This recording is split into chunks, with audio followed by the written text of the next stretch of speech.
আসসালামু আলাইকুম রহমতুল্লাহি আবরাকাতুহু। 15 মাস কারাবন্দির পর কারাগার থেকে মুক্তি পেলেন জামায়াতের আমির। কাশিমপুর কারাগার থেকে মুক্তি পাওয়ার পর জামাত আমিরকে ফুলের শুভেচ্ছা জানাচ্ছেন অন্যান্য নেতারা। ছবি সংগৃহীত। দীর্ঘ 1 বছর 3 মাস কারাভোগের পর মুক্তি পেয়েছেন বাংলাদেশ জামাত ইসলামের কেন্দ্রীয় আমির ডাক্তার শফিকুর রহমান। সোমবার 11 মার্চ বিকেলে 3:15টায় গাজীপুর কাশিমপুর কেন্দ্রীয় কারাগার থেকে মুক্তি পান তিনি। বিষয়টি নিশ্চিত করেছেন কেন্দ্রীয় সহকারী secretary general advocate Moazzem Hossain. তিনি জানান, 2022 সালের 12 ডিসেম্বর যাত্রাবাড়ী থানার একটি মামলায় তাকে গ্রেপ্তার করেছিল আইনশৃঙ্খলা বাহিনীর সদস্যরা। গ্রেপ্তারের সময় সকল মামলায় জামিন ছিলেন জামায়াতের আমির। বর্তমানে হাইকোর্টের আদেশে তিনি মুক্তি পেয়েছেন।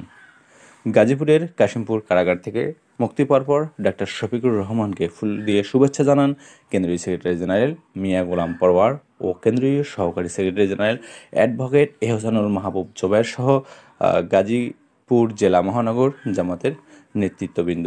সুপ্রিয় বন্ধুরা, একজন মানুষ আসলে কত নিষ্ঠুর হলে যে কাজগুলো করা হয় সেটি এখানে দেখানো হয়েছে।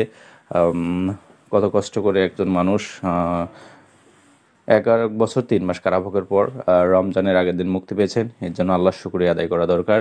আসুন আমরা যারা ইসলামের জন্য কাজ করে যাচ্ছে এবং ইসলাম প্রতিষ্ঠার জন্য কাজ করে যাচ্ছে, আসুন তাদের জন্য আমরা মন খুলে দোয়া করি এবং সেই সাথে আল্লাহ যেন আমাদের সকলকে জান্নাতে যাওয়া জান্নাতি মানুষ হওয়ার উপযোগী দান করেন, সে পথে চলার তৌফিক দান করেন। এ পর্যন্তই। আসসালামু আলাইকুম রহমতুল্লাহি।